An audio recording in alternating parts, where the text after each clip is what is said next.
Hello, everyone, and happy Thanksgiving. I am Matt Williamson at Williamson NFL.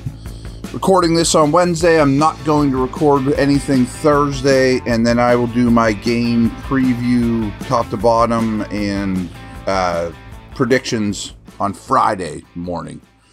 So you'll have all weekend to, maybe I'll even record Thursday. Who knows? But one more but after this between now and kickoff, and then, of course, Sunday night, I will record something basically right after the game. So there's some questions from you guys I thought were really good that carried over, and mixing them with some game preview stuff. So we're going to kind of put two podcasts in one today. And Mark Miller, several of you asked similar questions, and frankly, I've been saying it on the air a lot. Mark Miller asks, seems every week we are told this is a great matchup for Watt, Highsmith, etc. Or Team X has terrible offensive tackles O-line, and the Steelers should feast. Yet, while pressure rates are good, sacks are down. There are fourth quarter drives where they're non-existent. Is this scheme or Steelers glasses? And here's some stats from this game that aren't super promising. Joe Burrow's getting sacked on just 6% of his dropbacks. That's the sixth best percentage in the league. The Steelers' defense pressures opposing quarterbacks, as Mark mentioned, on 36.2% of dropbacks, eighth best. Also, Cincinnati is being blitzed on only 21% of dropbacks. Only Miami and Dallas see a lower percentage of blitz. I'll address the Steelers side of it in a second, but I did want to talk Bengals. As of this recording, I don't know if Orlando Brown, their left tackle, they have the biggest tackles in the planet, is playing or not. I frankly think he's a very overrated and overpaid player, but he's an average left tackle that's, perceived to be better than that. So his presence obviously matters. I also don't know if Highsmith's going to play for sure. But I do know Mims is going to play, their first round pick, who I liked a lot. The Steelers were obviously looking at tackles in the first round. Broderick Jones, old teammate from Georgia. Incredibly raw, incredibly talented. I mean, huge with rare movement skills. Now, I wonder, first off, let's address the blitz stuff. I don't think the Steelers are going to blitz a lot in this game. And a lot of it's just a Burrow thing. Burrow's just a microprocessor above the shoulders and gets it out quick, recognizes that stuff well, is a good scrambler in face of pressure too, and buys time or can beat you with his legs. So I think they're going to have to get home with a four-man rush. In a more traditional manner, though, than they did rushed like Lamar and Daniels. Sacks weren't the goal in those games. I mean, they'd be nice, but that wasn't the goal. Now, will the Bengals, if Brown is out, and especially if Highsmith's in, will they leave Mims on Watt one-on-one some?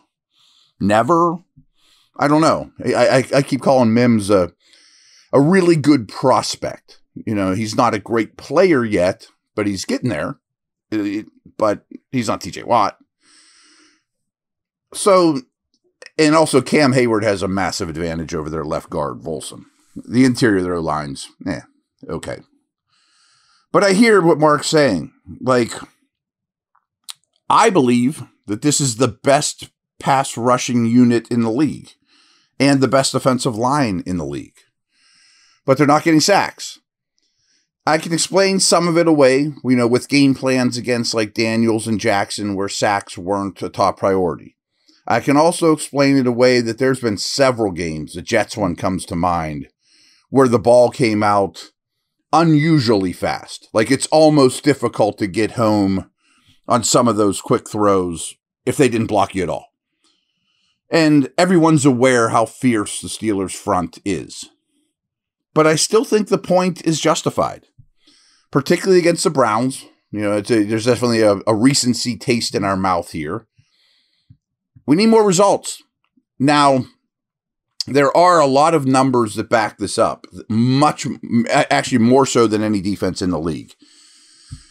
I've kind of hesitated to talk about, quote, pressures over the years, but they're becoming the point where everybody does, so I can't just, ignore it. I just think that there's some gray area there. But anyway, when the Steelers do get pressure, which is 36% of the dropbacks, it affects quarterbacks more than other teams when they get pressure. So when pressured numbers against the Steelers defense are way worse for the offense, way better for the Steelers than the rest of the league. I mean, they're like number one in terms of, if there was a metric for quality of pressure, I'm just making stuff up, Steelers would be number one. So my point is, not all pressures are created equal. You know, their pressure does more damage than most. Tip balls, throwaways, you know, just grounding the ball, whatever. But I can't ignore that they're in the middle of the league in sacks. I mean, there's a lot of things to explain away why that is true, but it needs to get better. I mean, if that's the thing you do best, if that's the spine, I mean, if that's the heart and soul of your football team, which I think it is, you need to increase that sack percentage, or you just need more sacks, period. Watt, Hayward, Highsmith, all of them, Benton, you know, I mean, all those guys. And I'm not saying it's disappointing, because they greatly, greatly, greatly affect the game, even when the sack numbers are down, especially TJ. But I think it's worth at least raising an eyebrow, saying, okay, I'm seeing all this greatness, but at the end of the day, there's not that many sacks. BetOnline is the world's most trusted betting platform and your number one source for online betting. From the earliest odds to in-game live betting, BetOnline provides you with all the action and ability to watch the games as they happen. With the largest selection of odds on everything from football, NBA, and college basketball, NHL to UFC and MMA, head to BetOnline today and get on the action with America's most trusted site for online wagering. BetOnline, the game starts here.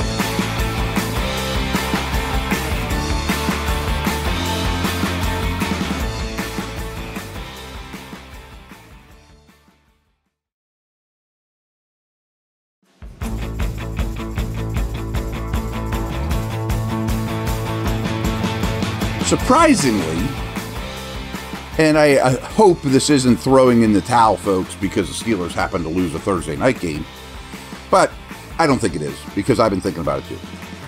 Some draft questions. Mr. Norris asks, hey Matt, thanks for all your content. I love it. What's your way too early draft thoughts? Glad he phrased it that way. And Lance Whitaker asked, what round do you see them looking at quarterback this year? Two different questions, but two big picture offseason things. I lean towards Russell Wilson will be the starting quarterback next year. Now, it would be great to plug in the future behind him, but I tend to think I would probably wait till next year. And I don't even know if Wilson's going to be the starter. I mean, it seems like the most logical situation, but who knows? Very, very subject to change. I would love to not draft one this year at all, you know, or throw a fifth rounder, or even run back the room as it is, you know, some young Fields type guy behind Wilson. Because I think you could probably get 3 years out of Wilson, this and 2 more, or in that neighborhood. What do I know, you know? And it's not a very good quarterback draft, and I don't want to use a first or second round pick on the position. So I might just wait. Again, very, very subject to change. But to Mr. Norris's question, this might sound redundant, and we just kind of had this conversation, but I would love to see a defensive tackle in the first round or very early. Wide receiver absolutely is going to be in the mix as well. I mean, again, they may sign somebody and all these needs change. I think a corner makes some sense. I don't know if Jackson is the answer or will be back. That's debatable. I could kind of go either way on that. There are always receivers to pick from. The more I watch, and there's definitely some recency bias, I probably would not re-sign Najee Harris. And as usual, this is a really good receiver class. Well, it's always a good receiver class. But it's an excellent, excellent running back class. And from what I understand, too, a really, really good interior D-line class, 290 pounds or bigger type guys.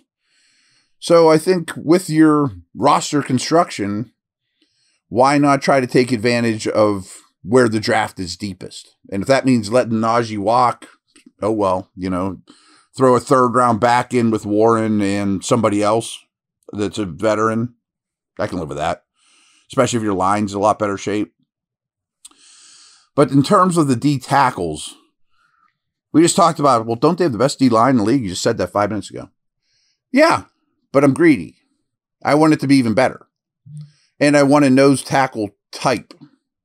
Like I keep mentioning a Vita Vea, a Haloti Ngata, not a big-bodied guy that can move, that's raw, that you could groom, that's more nose than he is 3-4 defensive end.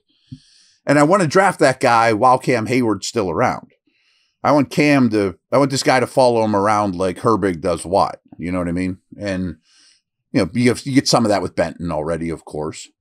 And bump Benton to more of a defensive end, D tackle role. And, I mean, Vita Vea and Haloti Ngata are borderline Hall of Fame players, but that style, you know what I mean? I mean, a big physical guy that can move, that might be raw, whatever. That's what I'm looking at. I know we're a little discouraged with some things, they just came off a loss, and that usually doesn't make people super happy. But I think it's worth noting the Steelers have put points on the board of some kind in 25 of their last 26 quarters of football. There's a consistency aspect there. I mean, coming into that Browns game, the streak got broke against the Browns. There was 22 in a row coming into the Browns. There was one quarter in that game that they put up a goose egg.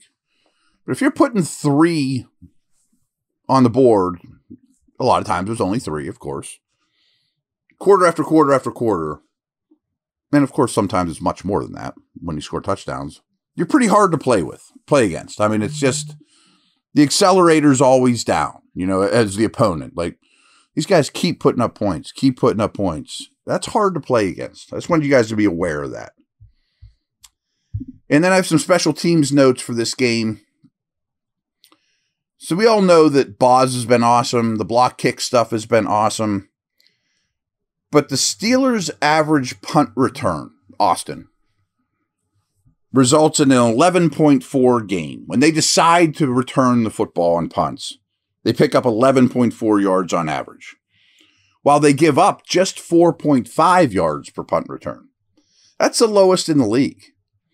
So if you think about all the punts the Steelers have had this year, their opponents over the course of the entire season have just 72 punt return yards. It's really, really good. I mean, I remember being in camp being all worried about who are their gunners? What are they going to do on punt team? Well, they got that figured out.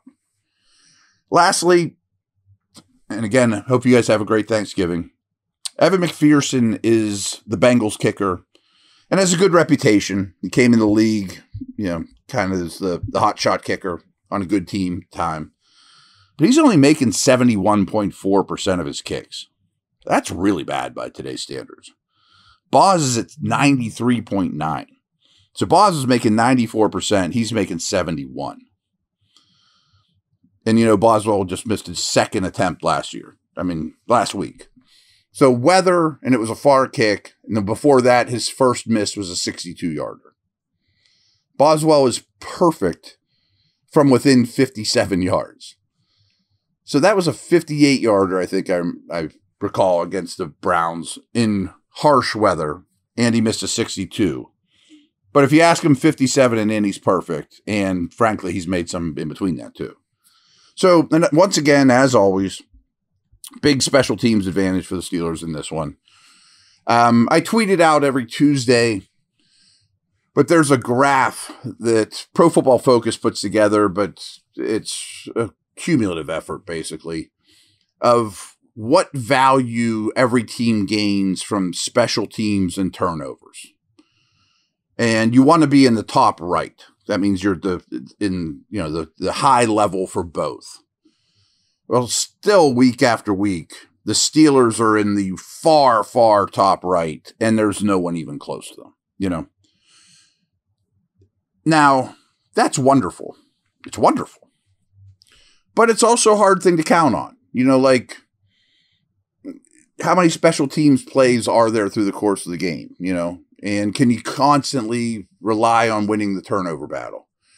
They're pretty darn good at both, but I'd rather Pat Mahomes. You know what I mean? I'm talking about playoff stuff. I'd rather Burrow. I'd rather Allen, you know, where I can make mistakes and Superman will fix it. But don't want to leave you on that note because they don't have Superman. Few do. But happy Thanksgiving to all. Thank you for all the kind words. I got some of the giving thanks for my podcast, which is crazy. Thank you very much. Hope I make your day a little better. And I will be previewing Steelers-Bengals next time you hear from me with a prediction. See ya.